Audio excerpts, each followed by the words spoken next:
അർഹതപ്പെട്ട നഷ്ടപരിഹാര തുകയ്ക്കായി നിയമ പോരാട്ടം തുടർന്ന എറണാകുളം ജില്ലയിലെ പോത്തടി കുടുംബം 23 വർഷങ്ങൾക്ക് മുൻപ് ഗോശ്രീ പാല വികസനത്തിനായി ഏറ്റെടുത്ത ഭൂമിക്കാണ് ഇതുവരെയും സർക്കാരിൽ നിന്ന് നഷ്ടപരിഹാരം ലഭിക്കാത്തത്.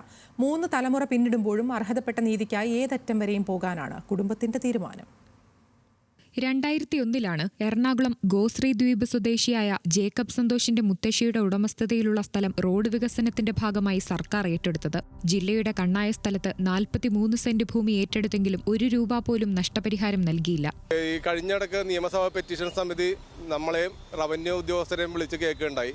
അപ്പോഴും പറഞ്ഞത് 73-ൽ നിങ്ങൾ സ്ഥലം പരിശോധിച്ച് ഈ പട്ടയം ക്യാൻസലാണ് നടപടി തുടങ്ങിയെങ്കിലും അത് നിങ്ങൾക്ക് പൂർത്തിയാക്കാൻ കഴിഞ്ഞില്ല എന്നുള്ളതാണല്ലോ നിങ്ങൾ റവന്യൂക്കാരുടെ പരാതി.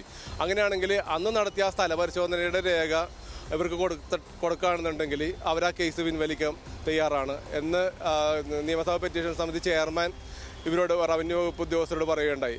അപ്പോൾ അത് ആവശ്യപ്പെട്ടുകൊണ്ടൊരു ഉത്തരവ് അദ്ദേഹം 2022 ഇറക്കുകയുണ്ടായി. പക്ഷേ ആ ഉത്തരവും മറുപടി കിട്ടിയിട്ടില്ല.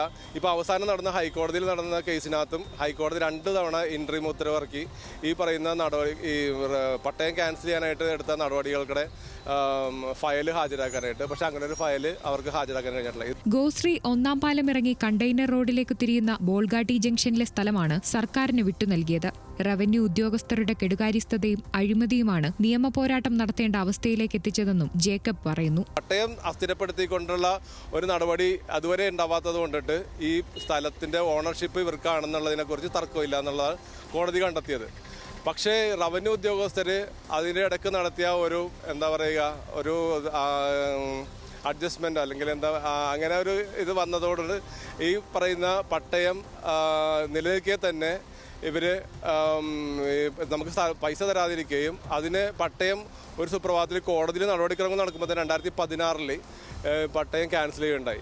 വിഷയവുമായി ബന്ധപ്പെട്ട് വിവിധ കോടതികളിലായി 21 കേസുകളാണ് പോത്തടി കുടുംബം രജിസ്റ്റർ ചെയ്തത്.